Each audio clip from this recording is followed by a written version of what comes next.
2절의 말씀입니다. 로마서 12장 1절과 2절의 말씀.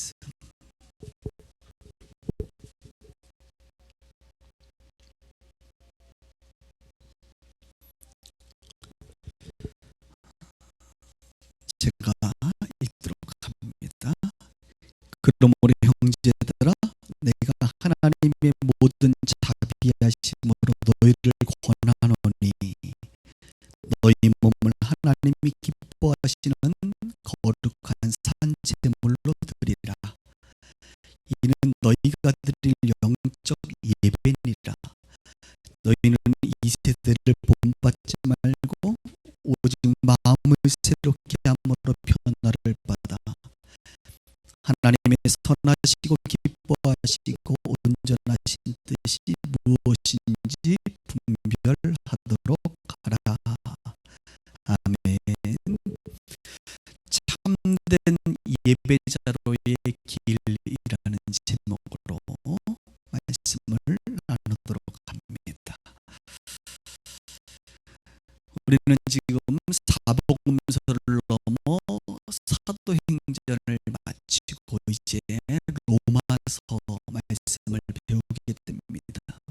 로마서는 크게 두 부분으로 나눌 수가 있는데요.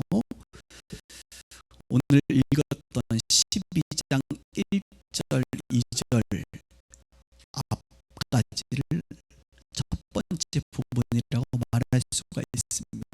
1장부터 11장까지, 그리고 12장부터 16장까지 이렇게 두 부분으로 나눌 수가 있는데요. 앞부분은 복음에 관련된 내용들을 사도 바울이 가르쳐주고 있지요. 쉽게 얘기하면 교리를 다루고 있습니다. 교리를. 그리고 12장부터 16장까지 뒷부분은 이렇게 복음을 안 너희들이 어떻게 살아야 되는지에 대한 삶에 대해서 말하고 있지요. 앞부분을 조금 더 자세히 보면 하나님께서 우리를 부르셨다. 그러나 우리가 부르심 받기 전에는 어떤 모습이었는고 전적으로 타락되어진 모습이라는 것을 로마서가 말을 해주고 있습니다. 그러나 하나님께서 우리를 그럼에도 불구하고 사랑하시고 부르실 때에 예수 그리스도를 이 땅에 보내시고 그분의 십자가 사건을 통하여 하나님과 원수되었던 우리가 하나님과 화평을 누리고 이제 죄인이었던 우리가 의인이 되어지고 이제 죄와 사망이 왕노릇했던 우리가 이제는 새 생명이 우리 가운데 왕노릇하는 생명의 왕노릇하는 존재로 우리가 변화되었다라고 하는 이런 기독교의 복음의 교리를 잘 다루고 있습니다. 그리고 나서 12장부터는 이렇게 하나님의 자녀된 우리가 어떻게 살아야 되느냐, 교회 생활은 어떻게 해야 되고, 대인 관계는 어떻게 해야 되고, 권위자와의 관계는 어떻게 해야 되고, 개인 영성 관리는 어떻게 해야 되고, 뭐 등등 수많은 우리 삶의 현장에서 경험하게 될 일들을 말씀으로 잘 가르쳐주고 있지요. 이토록 로마서 11장까지와 그리고 12장부터의 그 내용 사이에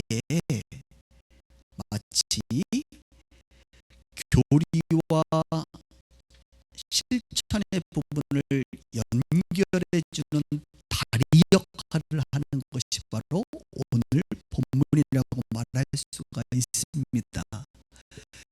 그래서 여러분, 이 본문은요, 다리 역할만 하는 것이 아니라 마치 주제와도 같은 말씀이라고 말할 수가 있어요. 앞으로 우리의 삶의 대전제이면서 이 원리를 담아내고 있는 짧은 두 구절인데요. 이 두 구절이 그래서 우리가 잘 알고 있고 오늘 대표기도 하신 분도 오늘 와서 아마 주보를 봤을 텐데 이미 기도하시면서 오늘 말씀을 하시게 됐고, 또 여러분들이 암송하시는 분들도 있을 정도로 오늘 말씀은 우리에게 아주 익숙한 말씀이다, 이렇게 여러분에게 설명할 수 있습니다.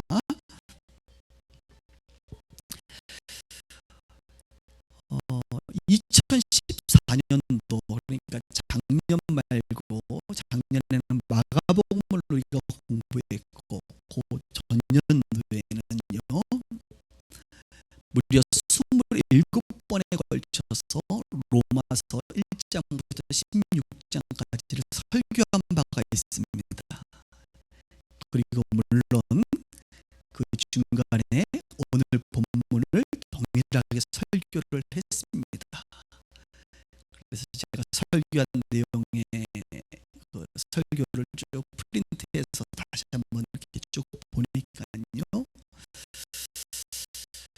그때는 굉장히 분석적으로 제가 설교를 했습니다.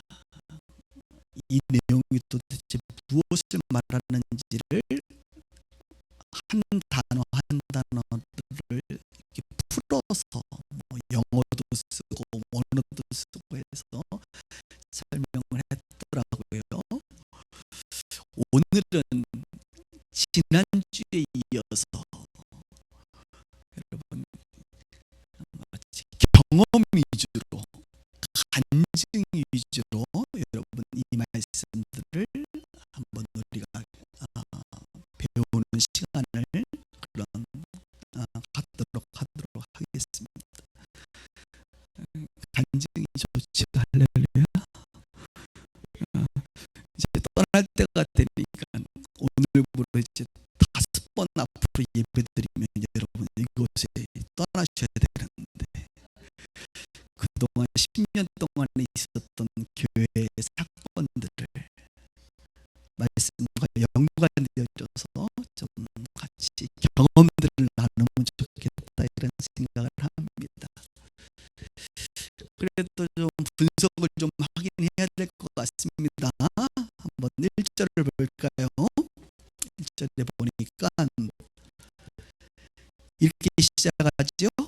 그러므로 형제들아, 이렇게 시작합니다. 그러므로 형제들아, 그러므로 자매들아. 여러분, 그러므로 형제들아라고 하는 말 안에는 이런 것을 포함하고 있습니다. 너희가 복음 교리를 다 배우고 깨닫고 이젠 예수님의 자녀, 하나님의 자녀로 살아가고 있는 우리 형제 자매님들, 결론적으로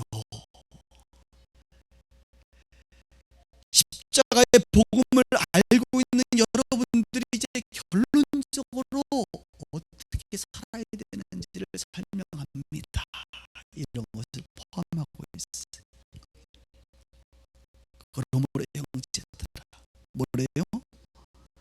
밑줄 보니까 너희 몸을 하나님이 기뻐하시는 거룩한 산 제물로 드리라. 이는 너희가 드릴 영적 예배니라 라고 말씀하고 있습니다. 몸이라고 하는 것은 육체만을 말하는 것이 아니라 우리의 전 인격을 말하고 있는데요, 산 제물, 원래 제물은 죽여서 바치는 것이 아닙니까? 그런데 살아있는 제물로 주님께 드려야 된다.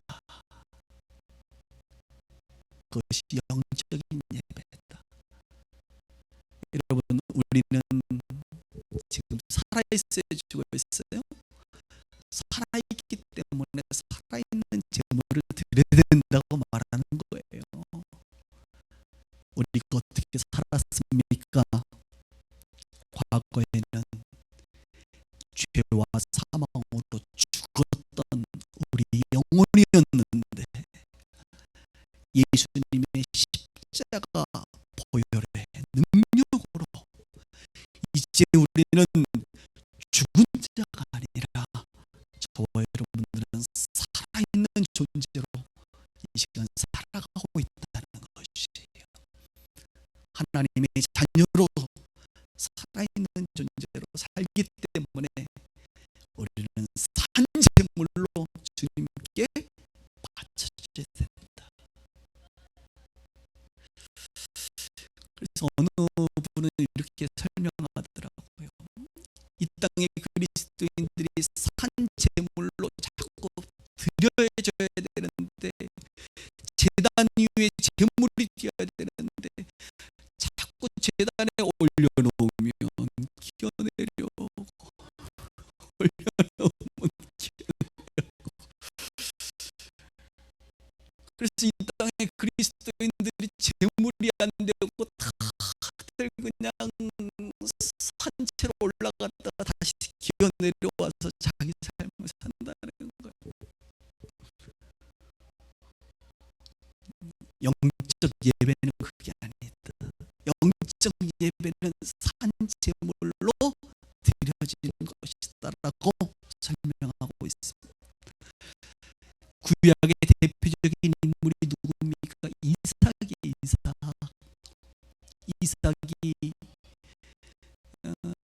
아브라함과 함께 산제물이 되어 포박당하여 하나님 앞에 드려지잖아요. 물론 하나님께서 또 다른 제물을 준비하셔서 죽지는 않았지만요. 신약의 대표적인 사람 누굽니까?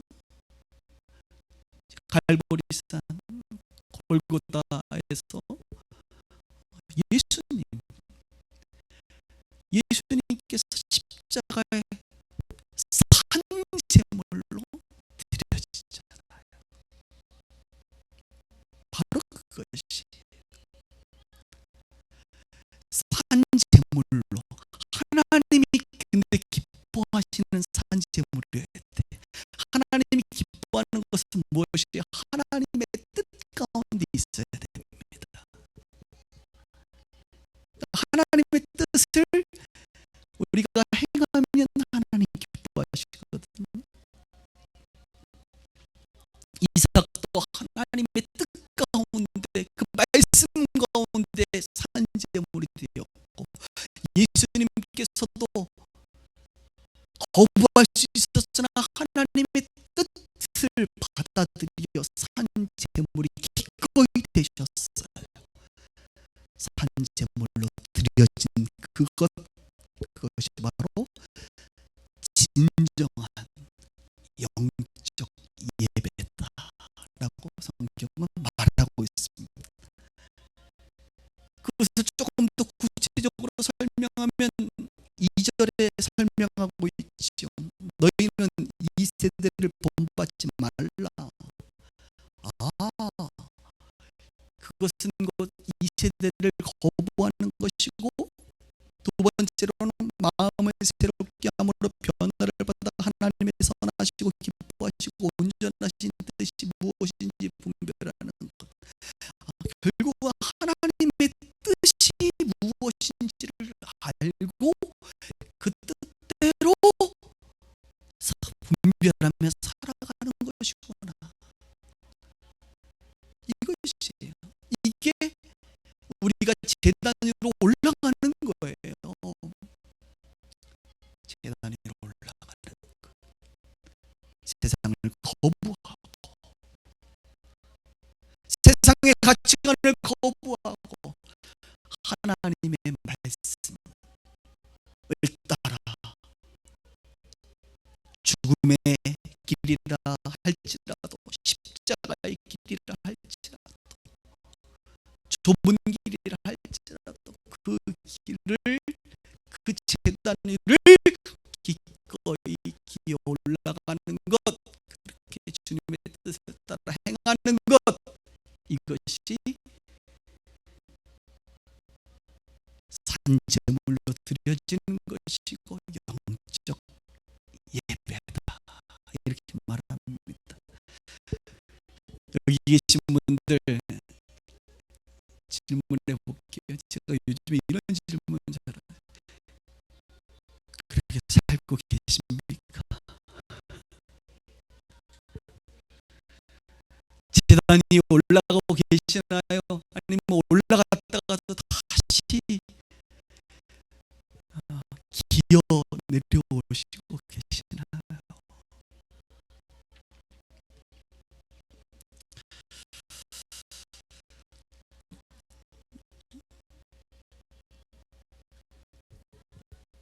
이 세대를 본받지 말고 산재물이 되려면 변화가 있어야 되는데, 변화.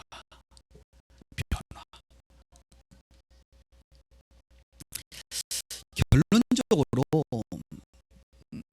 영적 예배라고 하는 것은 변화를 통하여 하나님의 뜻대로 살아가는 삶, 그것이 영적 예배자, 계단 위에 올라가는 것이다, 이렇게 표현할 수가 있습니다. 목사님, 어떻게 이런 일이 가능하지요? 어떻게 우리가 변화를 받아서 하나님의 뜻대로 살 수가 있지요? 그래서 오늘 설교의 제목처럼 어떻게 참된 예배자의 길을 우리가 계속 갈 수가 있나요? 라고 질문할 수가 있지. 크게는 두 가지가 있어요, 여러분. 첫 번째로는 배움을 통하여 가능합니다. 어떤 것을 배웁니까? 하나님의 말씀. 이게 하나님의 뜻인데 하나님의 말씀을 우리가 부지런히 배워야 돼요. 예배당에서 배우고, 강의실에서 배우고, 온라인으로 배우고, 다른 사람을 통해서 배우고, 자꾸 배워야 돼요. 배움을 통하여 세속적 가치관, 내가 평생을 살아오면서 세상적 가치관으로 휩싸인 우리가 이것을 거부하고 하나님의 가치관을 자꾸 받아들임으로 말미암아 변화를 받아 제단 위로 올라가는 것이죠. 그런 삶을 살아갈 수 있는 것입니다. 그런데 이것보다 더 강력한 게 있습니다. 저는 이것만으로는 부족하다. 왜냐하면 한국의 교회가 제자 훈련도 하고 성경 공부도 하고 매주일 예배를 하나님 말씀 듣잖아요. 들음에도 불구하고 여전히 사람들이 제단 위에 있지 않고 내려오고 자신의 길을 가는 세속적인 가치관에 물들어 버리는 이유는, 세속화되는 이유는 무엇이냐? 이 정도의 배움 가지고는 우리가 변화되지 않는 이 강박한 심령이라는 것을 증명하고 있지, 한국 교회가. 그래서 저는요, 진정한 변화는요 광야에서 일어난다고 믿습니다. 광야. 그래서 광야로 일부러 들어가실 필요는 없어요. 그러나 성령께서 광야로 인도하시면 광야에 가면요 보이는 최소한의 먹고 마실 것밖에 없고 하나님만을 바라볼 수밖에 없는 곳이 광야입니다. 그래서 광야, 지금으로 얘기하면 고난을 우리가 경험하면서 또 직장이든 가정이든 삶의 환경 속에서 갈등하고, 그죠? 이 가치관의 충돌이 계속 일어나는 삶을 우리는 계속 경험하거든요. 이 경험 속에서 그동안 배우고 들었던 이 하나님의 말씀을 우리가 순종함으로 적용해서 이 말씀이 머리로 하는 말씀이 아니라 정말 이 말씀으로 내가 바뀌어져야 되는 거예요. 내 가치관이. 이 땅의 많은 그리스도인들은 성경적 가치관을 알아요. 하나님 사랑하라, 이웃 사랑하라 안다니까요. 문제는 내 삶과 너무 동떨어져 있어요. 그것은 뭐예요? 아직 가치관, 성경적 가치관을 알지만 그것이 내 것이 되지 않고 삶으로 살아내지 못하는 그런 한계 속에 있다는 것입니다.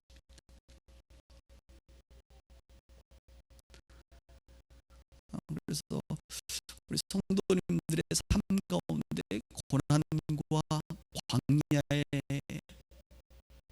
삶이 있다고 한다면 그 시간을 통하여 주님은 광야에서 말씀하시거든요. 말씀하시고 그 말씀을 내가 순종할 것이냐 아니면 못 믿겠다, 그냥 여전히 세상적 내 가치관을 따라 살아갈 것이냐, 이 과정을 평생에 끊임없이 반복하면서 우리는 변화를 받아 진정한 예배자의 길을 가는 거예요, 여러분. 가끔 신앙생활 하면서 좀 상처받는 분들이 이런 거예요.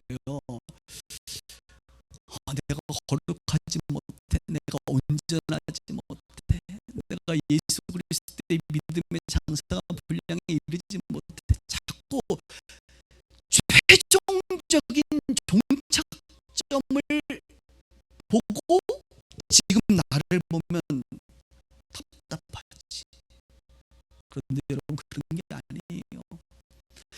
그 최종적인 종착점은 죽어서 천국에서 우리가 펼쳐질 것이지만 지금의 삶은 걸어가는 거예요. 그냥 가면서 이전보다 더 주님 사랑하고 이전보다 조금씩 더 성경적 가치관으로 변화돼서 계속 걷는 과정 속에 있다라고 하는 것을 저희가 이해할 때에 가끔 우리가 넘어지고 자빠지고 세속적 가치관대로 판단하여 실수하더라도 낙심하지 않고 나는 변화되는 과정 속에 있음을 기억하면서 저도 여러분도 함께 참된 예배자로의 길을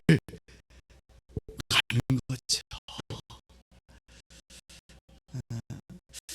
제가 카톡 프로필 알아듣으신 분들 계시나, 프로필에 보면 순례자의 길, 이걸 지금 한 2년째 지금 안 바꾸고 있습니다.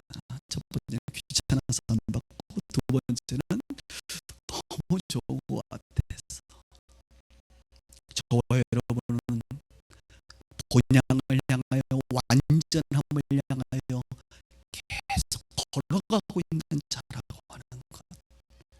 그것을 인식하시고 넘어져도 일어날 수 있기를 바랍니다.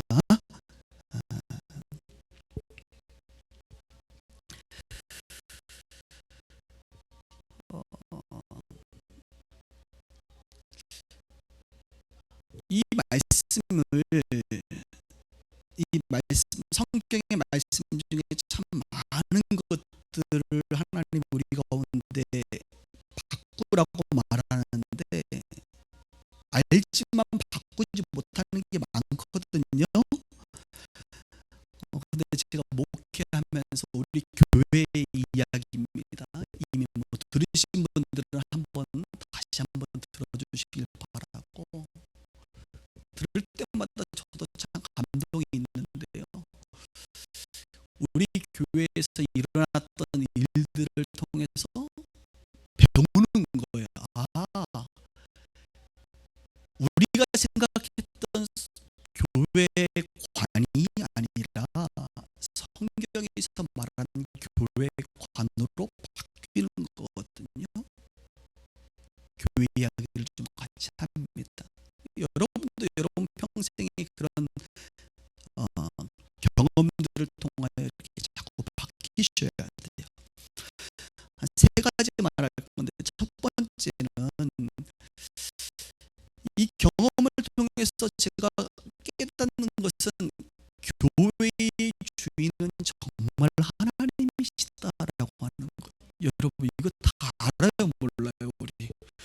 아니 대한민국 교회 중에 교회 주인이 하나님이 아니라고 하는 데가 어디 있어요? 예수님이 교회 머리라고 다 말한단 말입니다. 그런데 실상은 어때요?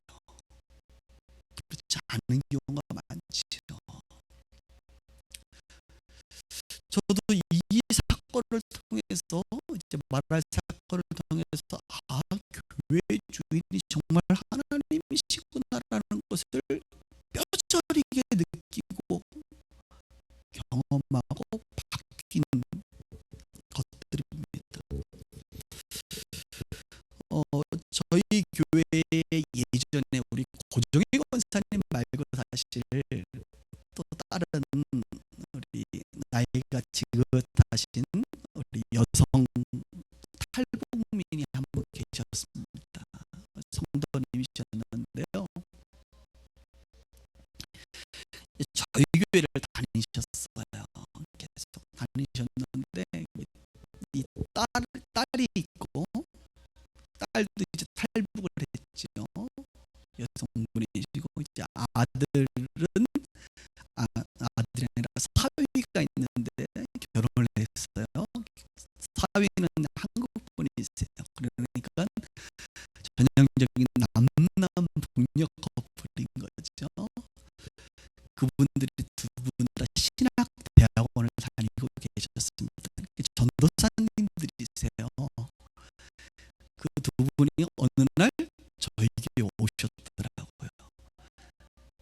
왜 왔는고? 이제 어머니가 다니니까 이 교회가 이상한 교회는 아닌가부터 시작해서 또 저에 대한 소문을 듣고 이제 교제하고 싶은 마음이 있으셨던 것 같아요. 그래서 이제 예배를 드리고 식사 교제를 잠깐 했습니다. 같이 식사를 했는데, 식사를 하는 중에 제가 뭐 이런저런 뭐 질문도 하고 서로 근황을 물어보면서 이제 이야기를 하는 중에 이 두 분이 교회를 개척하기로 결정을 하셨더라고요. 교회를 개척하기로.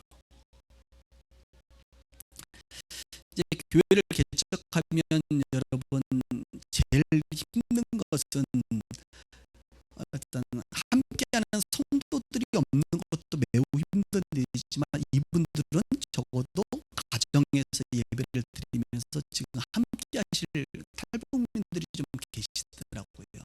그래서 탈북자 교회를 세우고자 하는데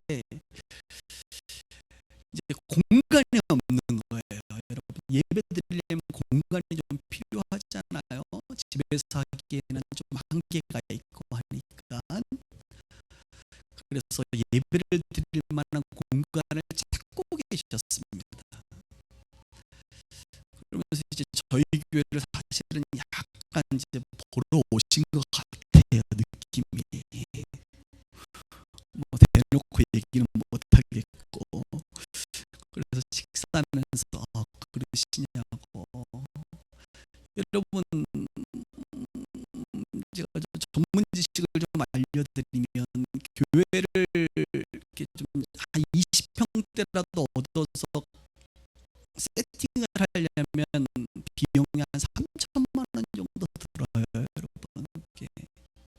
근데 3천만 원은 작은 돈이 아니잖아요. 저희도 요번 여기 교회가 지금 한 5천만 원 인테리어하고 시설비가 들어가 있습니다. 그래서 이곳에 새로 들어오시는 목사님은 너무 감사하죠. 왜 자기 수중에 100만 원밖에 없는데 5천만 원을 저희가 다 드리고 가는 거잖아요. 알고 계셨나요? 여러분, 의자 안 가져갑니다. 그냥 다 놓고 갈 거예요. 아까운가요? 찢어진 의자에 앉으시면 아까워요. 그러니까 그분들 입장에서는 어제 문자가 왔더라고요. 목사님, 이제 교회 명칭 바꾸려고 총회 교단에다가 신청했는데 정말 감사합니다. 교단에서, 노회에서는 저희 하나도 안 도와주는데 빛과 소금의 교회에서 도와주다. 같은 노회 총회도 아닌데. 그래서 뭐 그럴 때마다 그냥 할렐루야 주님께 영광하고 끝내는데, 저는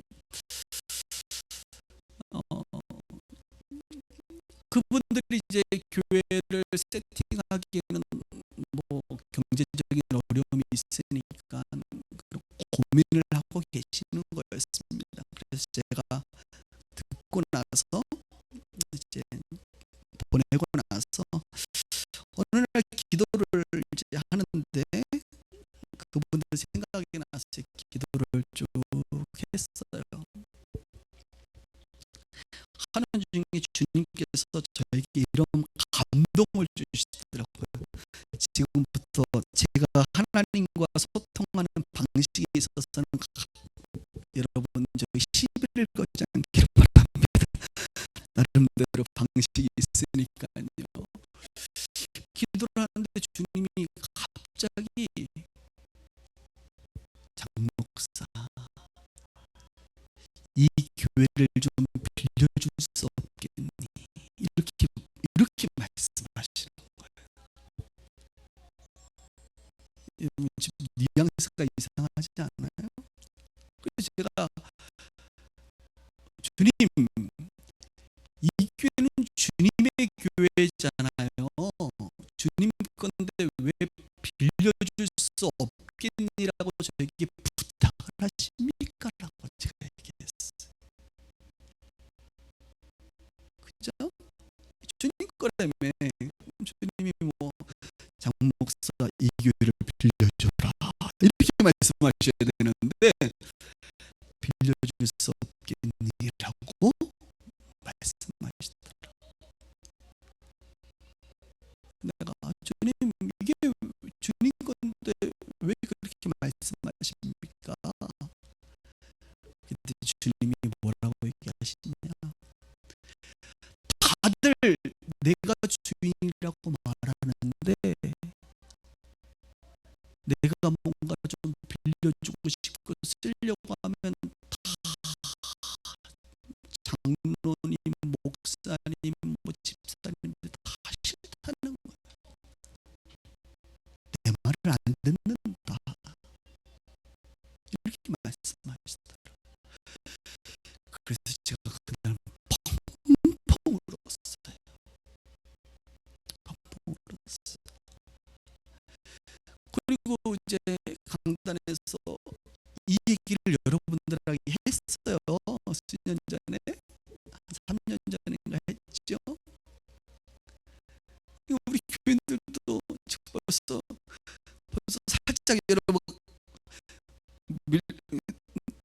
병실에 몰려오신 분들이 있잖아요. 벌써 또 들어도 그런다니까 진짜. 그랬더니 교인들이 막 같이 울었어요 그때. 그래서 뭐 운영위원회에서 통과해가지고 일단 제가 이제 통과해서 그분한테 전화를 했지.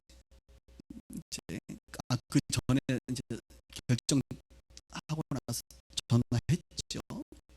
했더니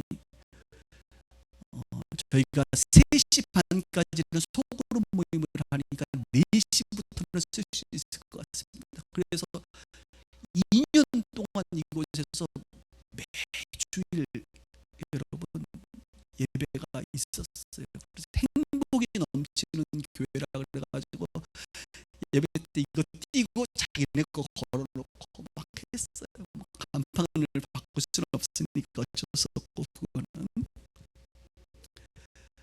근데 여러분 다른 교회가 와서 이 교회의 공간을 쓰는 것은 이게 이 세상적 가치관으로 얘기하면 매우 불편한 일이에요. 매주 에어컨 틀어놓고 가고 마무리를 그분들이 하셔야 되거든. 저녁 뭐 밥 해도 식당 써도 되냐? 써요. 쓰면 설거지 대충 해놓고 가시고 그렇잖아요. 뭐 문 어떨 때는 문 안 잠가놓고 가시고 이제 그런 피드백이 오잖아요. 저한테 2년 동안 있으면서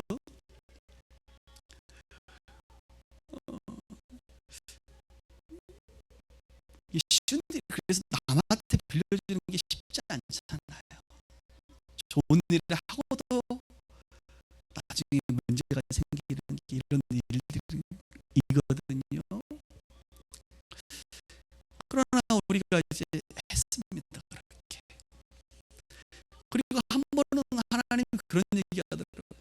장 목사야, 니네 교회 성도들이 에어컨 켜고 가고 문 열어놓고 가고 설거지 지난번 카레 한번 먹었더니 그 다음 주에 보니까 노랗게 카레가 식판에 다 붙어있더라고. 대충 해놓고 가고 그러면 기분 나쁘냐? 기분 하나도 안 나쁘죠. 여러분의 자식들이 막 어지럽히고 다니고 문 안 잠그고 가면 뭐 한마디 하겠지만 기분 나빠요? 안 나빠요. 그러니까 우리 교회 식구들이 그렇게 다 하면 기분 안 나쁜데 그 교회가 남이라고 생각하는 순간 기분 나빠버리거든요. 그것도 주님이 깨닫게 하시더라고요. 왜 남이라고 생각하냐? 너희 교회 탈북자 그냥 부서 예배라고 생각하면 뭐 문을 열어놓고 문을 깨고 뭐 다 부시고 가도 괜찮아요. 우리 식구들이 한 건 괜찮아. 그때 주님 깨닫게 하셨어요. 아, 교회 주인이 하나님이시구나. 이거 제가 깨달은 거예요. 그때 제 평생에 뼈에 새겨진 말씀, 빌려줄 수 있겠니? 이 말이 저는 그냥 팍 뼈에 새겨진 거예요. 그로부터 2년이 지나고 그분들이 이제 가정교회로 전환하면서 속대 앞에 컵밥집, 탈북 북한 사역을 위한 컵밥집 비즈니스 미션을 하면서 지금 잘 지내고 계세요. 저는 이 사건을 보면서 우리가 주님 하나님이 이 교회의 주인이다라고 하는 모든 고백을 하고 성경적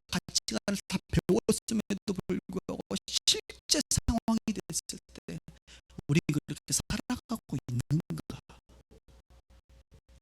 것을 깨닫게 되는 계기가 되었습니다. 혹시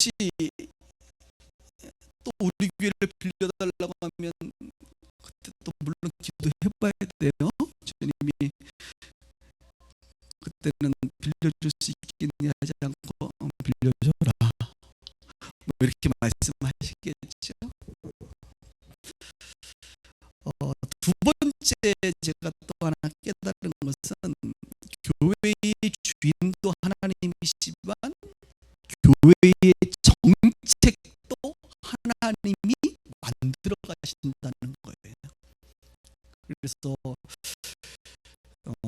저희 교회가 좀 이상한 것 중에 하나가 연말에 내년도 예산을 제가 만들지 않습니다. 제 마음 가운데 내년도 예산을 만들어 봐야 예산 이상으로 교회가 성장할 거라고 하는 믿음이 일단 있고 그 정도 믿음이 있어야 되는 거 아닙니까? 그리고 또 하나는 뭐 부흥회라든지 뭐 이런 것들 있잖아요. 정기적인 연간 행사는 정해져 있지만 우리 하나님은요 그때 말씀하시더라고. 내가 보니까 뭐 1년 전에 내년 10월 달 거 주님 얘기 안 하세요. 그냥 그때 가서 그 상황 속에서 말씀하세요. 제가 그거를 배웠어요. 우리 성도들도 마찬가지다. 여러분 10년 후에 거 계획해봐야 그때가 바뀌었을걸요. 그냥 한 걸음 한 걸음 따라가는 거예요. 그때 주님 말씀하시면 그때 순종하고 제가 그걸 배웠어요. 그래서 저희 교회는 연간 계획이 없는 교회입니다. 연간 계획도 없고 내년도 예산도 별로 그냥 작년도 썼던 거에서 그냥 비슷하게 갈 뿐이지 뭐 없어요. 별로 계획이. 근데 내년 한 3월달 돼서 주님이 또 말씀하시면 그때 우리가 또 고민해보고 기도해보고 결정하는 것 아니겠습니까? 이런 식으로 해요. 왜냐하면 교회 정책도 하나님께서 우리가 계획해봐야 소용 별로 없고 하나님이 만들어 가신다. 이것을 어떻게 제가 경험했냐면 이제 우리가 중국 선교를 한번 갔었습니다. 우리 작년부가 그때 백두산 천지에서 저는 백두산 천지를 너무너무 사랑하는 사람입니다. 왜냐하면 빛과 소금의 교회 개척도 백두산 천지에서 기도하다가 응답받아가지고 개척했고요. 그 이후에 백두산 천지 갈 때마다 뭐 제 나름의 해석으로는 우리 찬송가에도 천지에 있는 이름 중 귀하고 높은 이름이 주님이니까 그 천지가 이 천지는 아닐지 모르지만 그냥 저는 그렇게 백두산 천지, 이 백두산은요 한반도에서 가장 영적으로 기가 센 곳이라고 저는 개인적으로 믿습니다.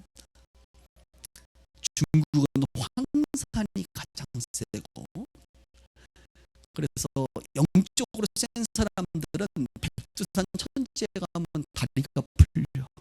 힘들어서 다리가 풀리는 게 아니라 워낙 영적 기류가 세서 저는 그것을 개인적으로 느껴요. 중요한 문제 생기면 천마산 기도원 가서 제가 기도하는데 거기서 안 풀리면 백두산 천지가 갈 거예요. 제가 어느 날 백두산 천지가 있으면 우리 목사님이 상당히 심각한 걸 기도하러 갔나 보다. 여러분 이렇게 그냥 웃어주시길 바랍니다. 갑자기 이런 얘기하면 좀 이상한 목사 되는 것 같죠. 원래 기독교는 신비한 종교입니다. 그래서 그때 이제 천지에 가서 또 기도를 했어요. 그때는 뭐 이제 아무 생각 없이 북한을 위해서 기도하고 막 열방을 위해서 기도하고 교회를 위해서 기도하고 우리 성도들을 위해서 막 기도하는데 저는 기도하면 항상 묵상을 하거든요. 막 제가 하고 예수님의 이름으로 기도하면 아멘 하고 그러지 않고 기도하고 나면 늘 듣는 기도를 저는 하거든요. 그래서 이런 일들이 많은 거예요. 쭉 듣고 있는데 주님께서 갑자기 그러는 거예요. 장 목사, 북한 교회를 세워라. 그래서 제가 속으로 네, 통일이 되면 북한 교회를 세워야죠. 아니, 북한 교회를 세워라. 그러니까요. 통일이 되면 북한 교회를 세우겠습니다. 하고 이제 내가 이제 마무리를 짓고 내려왔습니다. 또 어느 날 여기서 이제 기도를 여기서 하는데 또 어느 날 주님이 북한 교회를 세우라니까 그렇죠. 통일이 되면 북한 교회를 세워야죠. 그때 그 다음에 이렇게 얘기하시는 거예요. 북한 교회는 북한에만 세울 수 있는 게 아니라 남한에서도 세울 수 있다. 참 하나님의 생각과 우리의 생각이 이렇게 달라요. 우리의 한계를 뛰어넘습니다. 남한에도 북한 교회를 세울 수 있다. 딱 들으니까 제가 뭐가 생각나겠어요? 탈북자 교회 말하는구나. 알아들은 거죠. 그래서 제가 예 알겠습니다 주님, 탈북자 교회 세우라는 말씀인 줄 알고 제가 순종하겠습니다 라고 얘기를 했어요. 그리고 나서 이제 또 이제 며칠이 지났는데 전화가 한 통이 왔습니다. 우리 정형신 목사님이라고, 이분은 한국 분이에요. 와이프는 탈북민입니다. 역시 남남 동료 커플이에요. 와이프는 4대째 북한에서 예수를 믿고 이분이 4대째 예수 믿는 분이에요. 통일되면 그분은 본인들이 드렸던 그 예배 처소로 회복하려고 바로 날아간답니다. 그래서 이분이 원래 탈북자 교회에서 부교육자를 했거든요. 근데 전화가 와서 자기가 사임했다는 거예요. 그리고 나서 교회를 개척하기로 했고 이미 자신의 그 가양동에 있는 임대주택인데 그 집에서 거실에서 한 10명 정도가 모여서 예배를 시작했대요. 그러냐고, 축하한다고. 그래서 내가 뭐가 생각나요? 아이고, 하나님이 이 친구 통해서 교회 세우라는 얘기구나. 이걸 이제 깨달아 듣는 거예요. 저도 여러분 이렇게 머리가 나쁘지 않거든요. 그러나 더 이상 말은 못하겠고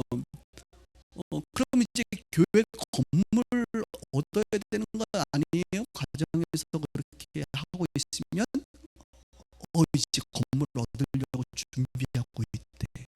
그래서 그래요. 목사님 그 건물 혹시 얻게 되면 혹시 알아보시면 그다음 저한테 연락 한번 주세요. 이렇게 얘기했어요. 그리고 한 달 지났을까? 전화 왔어요. 이제 전화 오기 전에 제가 또 기도를 했죠. 기도하는 중에 또 주님께서 주님 이제 도와줘야 될 것 같은데 어떻게 얼마를 도와줘야 되나요? 그랬을 때 주님께서 1,500만 원 딱 얘기하시더라고요. 그래서 1,500만 원? 그럼 나는 당연히 내 생각에는 그럼 교인들에게 이 사실을 알리고 이제 건축헌금 특별한 헌금을 해야 되는구나라고 생각했죠. 그때 또 기도하는데 주님께서 제가 암송 구절은 아닌데 열왕기하 22장 9절 하시는 거예요. 그래서 열왕기하 22장 9절을 딱 보니까 거기에 요시야 왕 때 이야기인데 거기에 보면 성전에서 찾아낸 돈을 성전 감독에게 주어라. 그래서 리모델링하게 하라. 이렇게 말씀하셨거든요. 제가 성전에서 찾아낸 돈? 그러니까 교인들에게 이 얘기를 해서 특별한 헌금을 하는 게 아니라 너희들 교회에 있는 재정 중에 띄어서 하라는 얘기거든요. 이거는 우리 교회 이제 그때 상황이 어땠냐? 1억 5천 전세잖아요. 여기가 그때 1억 5천 중에 4,500만 원만 저희 돈이고 1억 500만 원은 기탁금이었어요. 우리 교회 돈이 아니죠. 교인들 돈이란 말이에요. 그럼 거기서 4,500만 원 중에 1,500만 원을 띄면 우리 돈은 3,000만 원이 되고 기탁금을 다시 어떻게든 만들어내서 1억 2천을 그러니까 빚이 늘어나는 거네요. 우리 입장에서는 이런 결론이 이제 머리가 굴러가지 않습니까? 그래서 이거 가지고 또 씨름했어요. 주님께. 주님 이건 좀 아니지 않나요? 뭐 이렇게 얘기를 하면서 했는데 결론은 그렇게 하기로 이제 설교하고 운영위원 결정해서 했죠. 그렇게 이제 결정을 졌죠. 그때 이제 전화가 온 거예요. 그 이후에. 그래서 목사님 알아보셨어요? 그때 알아봤대. 목사님 기도해 주세요. 그래서 혹시 보증금 그거 얼마예요? 한국 보증금이 필요하니까 보증금 얼마예요? 그랬더니 제가 알아본 데는 보증금이 1,500만 원입니다. 그래요? 하나님 이렇게 완전하신 분이세요.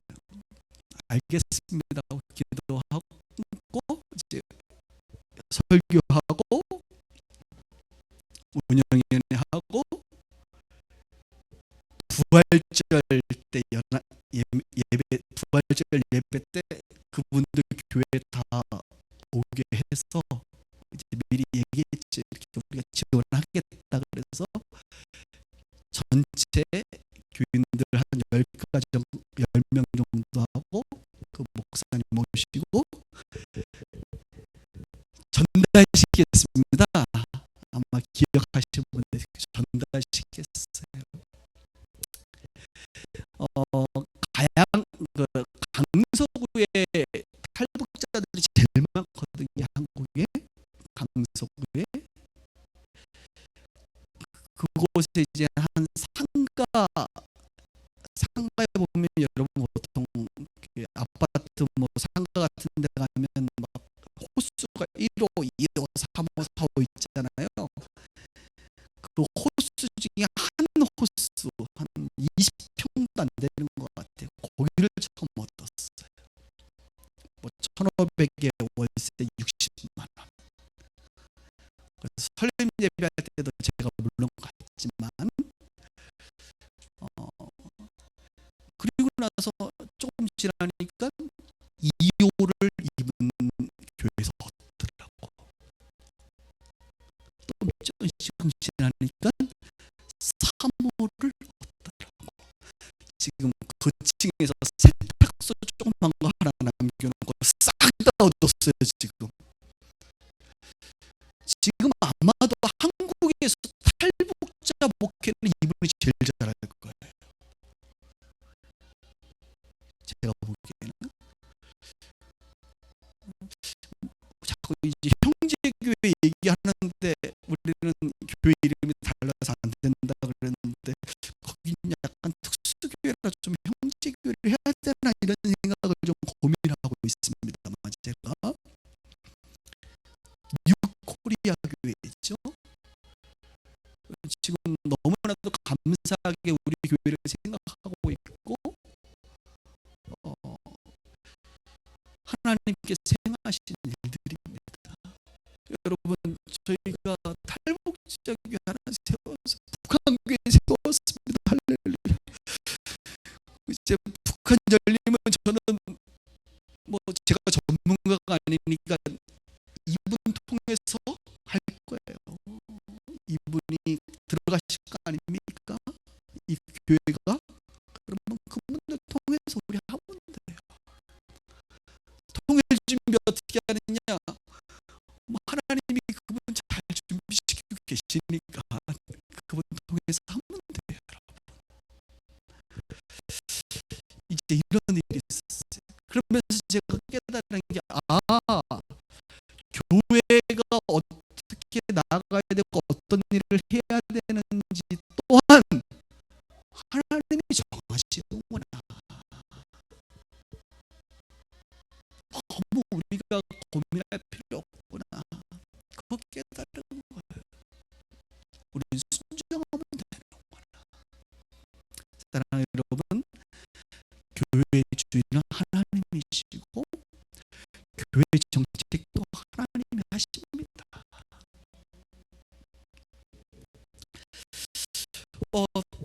또 하나 얘기해 드릴게요. 이것도 뭐 다 몇 번 들으셨죠? 들어도 뼈에 새기니까 너무 좋아가지고 저는 계속 얘기하는데 저희 동기가 이제 A반, B반이 있는데 그 중에 A반 저희 동기만 한 70명 정도 됩니다. 신학대학원. 그 중에 한 10명 정도가 교회를 개척하셨어요. 그리고 몇 명이 이제 선교사로 나가시고 대부분은 부교육자를 이제 생활을 하시는데 개척하신 10개 교회 중에 어쨌든 뭐 대부분 많이 힘들어요. 그래서 이제 모임을 한 달에 한 번 하는데 저는 가끔 가거든요. 그래서 이제 맛있는 식사를 대접하고 오는데 요즘엔 잘 못 가요. 왜냐하면 그냥 뒤에서만 도와드리고 이제 그분들 모임을 하는데 어느 날 이제 갔을 때 어느 분이 안 오셨길래 제가 우리 송파 방주교회 우리 김 목사님, 박 목사님 왜 안 오셨냐 그랬더니 교회가 너무 어렵다고, 그래서 아마 못 오신 것 같다 그래서 교회가 송파니까 제가 이제 분당에 네이버에서 설교 마치고 오는 길에 한번 들려야겠다 이런 마음을 가지고 이제 양손에 무겁게 해서 한번 그 교회를 들렸어요. 좋아하시더라고 보니까. 근데 교회가 어떻게 생겼는지 몰랐거든요. 근데 딱 들어가는 순간 지하로 쫙 들어가더라고요. 여러분, 개척교는 원래 지하에서 하는 경우가 많습니다. 그리고 저희 세계에서 이렇습니다. 지하로 한번 들어가면 지상으로 올라오는데 5년 이상 걸린다. 그래서 가능하면 지하로 들어가지 마라 이런 얘기도 있는데요. 저희 세계의 이제 표현이에요. 지하로 쫙 들어가더라고. 평일이니까 뭐 아무도 교인들은 없고 뭐 그렇죠. 사모님만 계시고 아이들하고 그러더라고. 그래서 이제 사무실에서 차를 마시면서 이런저런 이야기를 했어요. 여러분, 지난주에 우리가 어떤 일을 할 때는 의도를 가지고 하지 않습니까? 그래서 제가 의도를 가지고 왔지요. 혹시 이분들은 뭐 도울 게 없나, 혹은 형편을 좀 살피기 위해서 갔지요. 그래서 저는 한번 살피면 샅샅이 살핍니다. 우리 교인들도 마찬가지예요. 교제하면 이분이 무슨 일을 하는지, 무슨 고민을 하는지, 집안에 어떤지, 지금 뭐 애들부터 시작해서 싹 다 리서치를 저는 하는 성향이 있어요. 그래서 목사님 솔직하게 말하세요. 지금 교인이 몇 명이에요? 내가 물어봤죠. 그랬더니 뭐 전체요. 그래서 전체요. 일단 어른들부터 얘기해 보세요. 그랬더니 5명입니다. 자기가 있고 아내가 있고 장인어른이 계시고 장모님이 계시고 자기 아내의 친구분이 계시고 끝이에요. 네. 그러면 주일날 5명 예배 드리는 거예요? 아니에요, 목사님. 우리 주일 되면 사람 되게 많이 모여요. 그래서 왜요? 청소년이 20명입니다. 애들이 드럼 치고 찬양인도 하고 막 시끌벅적하대. 오, 대단하신데. 아니 어떻게 그랬더니 이분이 태권도 관장 출신이거든. 이게 쎄. 그러니까 이제 그쪽 지역이 약간 좀뭐 조금 그렇게 잘 사는 동네가 아니에요. 그러니까 역기능적 아이들이, 청소년들이 많이 있는데 이분이 때려가면서는 안 하겠지. 어쨌든 간에 잘 애들을 해서 이 아이들이 아주 잘 크고 있어요. 지금 군대 간 친구들도 많다고 하더라고요. 그래서 그럼 주일날은 뭐 썰렁하진 않겠네요. 그래서 그렇다고. 그래서 알겠다고. 제 머릿속에는 딱 답이 나오잖아요. 아유, 재정적으로는 굉장히 힘들겠구나. 그리고 이제 마지막에 우리의 모임의 마지막은 항상 기도 제목으로 끝나지 않습니까? 혹시 목사님 요즘 기도 제목이 있냐고 제 얘기도 하고 그랬더니 조심스럽게 얘기하더라고요. 목사님, 사실은 제가 임대주택에 이번에 됐어요. 그러더라고요. 그럼 지금 어디 사세요? 그랬더니 문을 쫙 열면서 저기가 저희 집이에요 그러더라고. 그러니까 지하가 교회인데 저희 본당이 저희 교회보다 훨씬 작아요. 한 반 정도밖에 안 되는데 그 뒤에 저희 로비보다도 작은 잠옷실이 있더라고. 잠옷실 방으로 된. 평상시에는 블라인드 내려가지고 그게 그냥 자기 집이래. 그리고 주일날은 블라인드 올려서 사무실 되는 거야. 그럼 내가 가만히 있었겠어요? 막 뭐라 그랬어요? 이분 아내분이 나이 차가 많으시거든. 굉장히 어린 분을 어리고 이쁜 천사 같은 마누라 얻어가지고 또 애가 셋이야. 애를 셋이나 낳아가지고 저기 고생시킨다고 막 내가 뭐 형님이지만 막 뭐라 그랬다고. 형님 그러면 안 돼. 그랬더니 뭐 어쩔 수 없지요. 그래서 그러면 임대주택으로 이거 다자녀로 됐으니까 임대주택 가시라고 그랬더니 웃더라고. 무슨 말이에요? 돼도 가기 쉽지 않다. 그래서 또 이렇게 물었죠. 제가 왜 그런 거예요? 그랬더니 가면 월세가 한 30만 원 든다는 거예요. 그리고 여기서 살면 물세, 수도세 그냥 교회에서 같이 쓰는 거니까 괜찮은데 나가는 순간 공과금 들어갈 거 아닙니까? 그러니까 이분 생각에는 지금도 형편이 어려운데 30만 원 정도의 비용이 더 들어간다는 게 이제 이분의 고민인 거예요.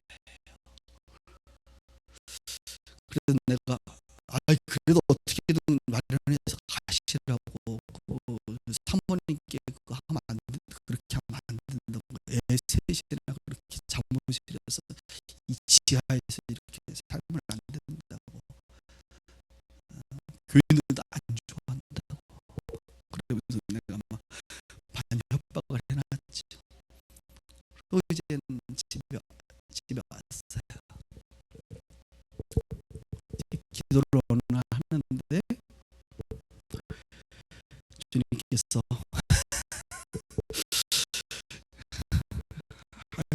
듣는 기도를 하지 말아야 될까봐 기도를 하는데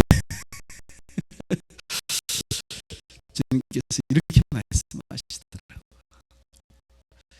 그 박 목사 사택비를 좀 지원해 주면 안 되겠냐, 지원해 줬으면 좋겠다, 이런 마음에 감동을 주시는 거예요. 그래서 제가 또 화를 냈죠. 하나님, 아니 어느 교회가 자기네 교회 담임 목사 사택비는 지원해줘도 남의 교회 담임 목사 사택비를 지원해주는 교회가 어디 있습니까? 그 당시 저는 한 달에 60만 원의 월세를 지원받았습니다. 여러분, 저야 이 교회 담임 목사니까 교인들이 저한테 하는 거야, 우리 교회 하는 저한테 하는 거야 뭐 괜찮지만 다른 교회 하자 그러면 교인들이 되겠습니까? 이렇게 제가 이제 주님께 항변을 했지요. 그때 주님이 말이 없으시죠. 거기서 끝내신 것 같아요. 그래도 뭐 이제 지원하라는 마음을 이제 주신 거예요. 제가 이제 기도하면서 그때는 운영위원회 하기 전에 설교 때 먼저 그냥 선포해 버렸어요. 여러분, 제 마음은 결정됐죠. 원래 교회에서 보린교회 교육자들 사택비는 지원하지만 다른 교회 지원하는 건 좀 뭐 문제가 있는 거 일반적으로는 하지 않는다. 기도하면서 주님께 그 얘기했구나. 중요한 얘기를 빼뜨렸네. 그때 주님께서 제가 이제 막 뭐라고 그러고 나서 주님도 침묵하시고 또 그 이후에 또 기도하면서 이런 말씀 주시더라고.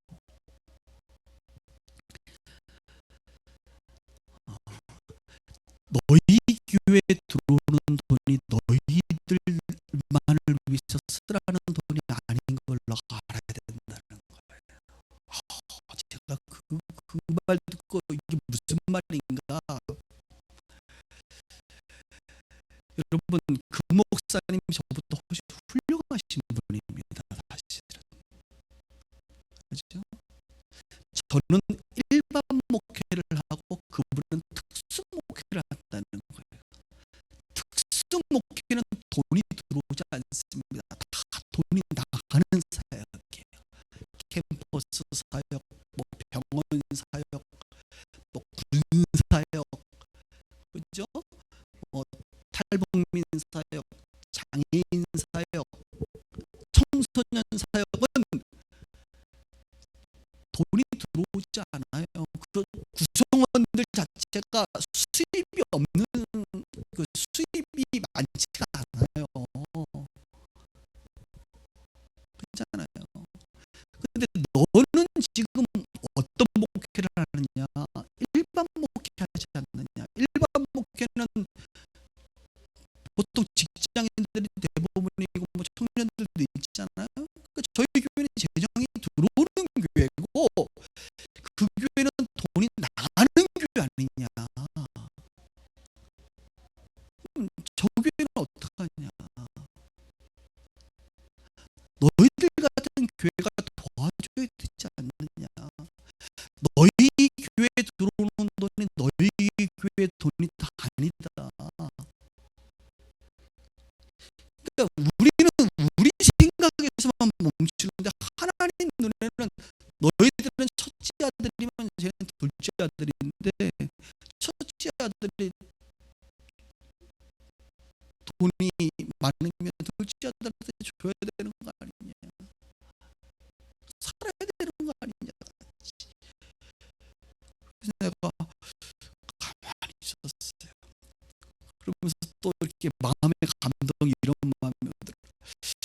만약에 저 20명의 청소년들 너희 교회 보내면 니네가 할래? 해요? 하면 교육자 모셔야 되고 나 못하지 하나님. 그러니까 네가 안 하니까 하는 거 아니냐. 뭔 말인지 이해되시죠 여러분 지금?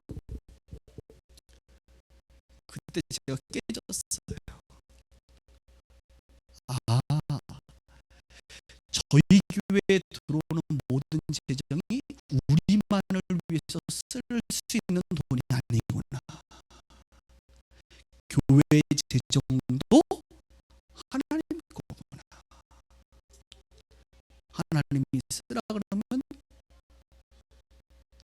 교회에 담을 넘어 써야 되는 거구나. 이걸 제가 그때 깨달았어요. 여러분 지금 제가 얘기했던 교회 주인이 하나님이시다. 교회 정책을 하나님이 하신다. 교회 재정도 하나님의 것이다. 이 내용 몰라요? 한국 교회가? 알아요. 여러분 모르세요? 알아요. 문제는 뭐예요? 알아도 우리는 변화되지 않고 있었더라고요. 그 이후부터 저에게 들어오는 재정들에 대해서 하나님 말씀하시면 우리는 기꺼이 흘려보내는 역할을 하고 있죠. 지금 교회만 그런가요? 여러분도 마찬가지. 여러분의 주인이 누구십니까? 하나님이시잖아요. 모르는 사람이 있어요?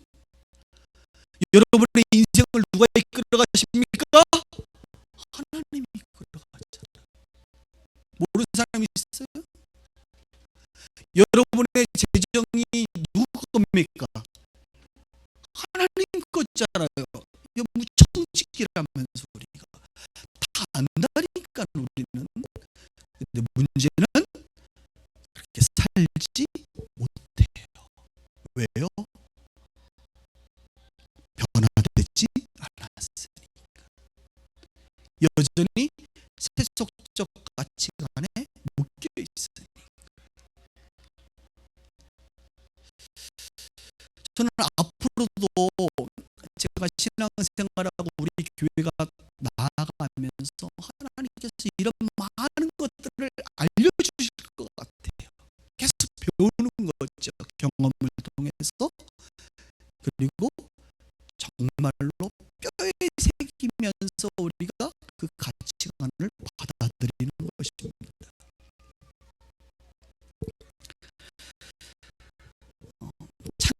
참된 예배자의 길을 가고 있는 것이지. 여러분 그거 아세요?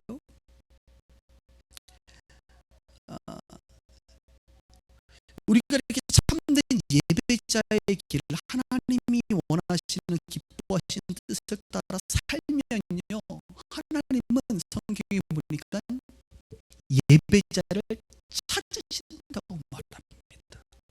찾지. 예배자를 찾으세요.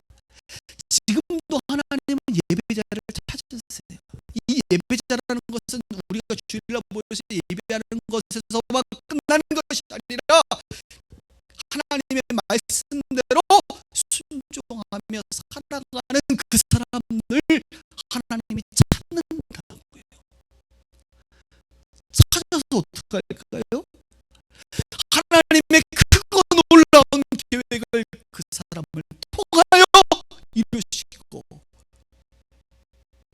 하나님의 크고 놀라운 계획을 그 교회를 통해서 이루시고, 하나님의 크고 놀라운 계획을 그런 예배자 여러분의 자녀들이 그런 자가 된다면 여러분의 자녀를 통하여 하나님은 그 일을 이루시겠지. 욕심나지 않아요? 하나님의 예배자, 주님이 찾으시는 그 예배자. 우리 찬양 중에 주님이 찾으시는 그 예배자라는 찬양이 있잖아요. 주님께서 슬퍼하신다잖아요. 하나님을 예배하는 한 사람이 없어서 슬퍼하신다. 그렇습니다. 하나님은 지금도 로마서가 말하고 있는 영적 예배, 진정한 예배, 참된 예배자를 찾으세요. 그리고 그 사람을 통해서 하나님의 크고 놀라운 일을 계획하고 계십니다. 하나님은 여러분들을 사랑하시고 여러분들을 위한 놀라운 계획을 가지고 계십니다. 그 계획을 담아내기 위해서는 진정한 예배자가 되어야 되는 줄 믿습니다. 그런 예배자가 될 수 있는 우리 빛과 소금의 교회 여러 성도들이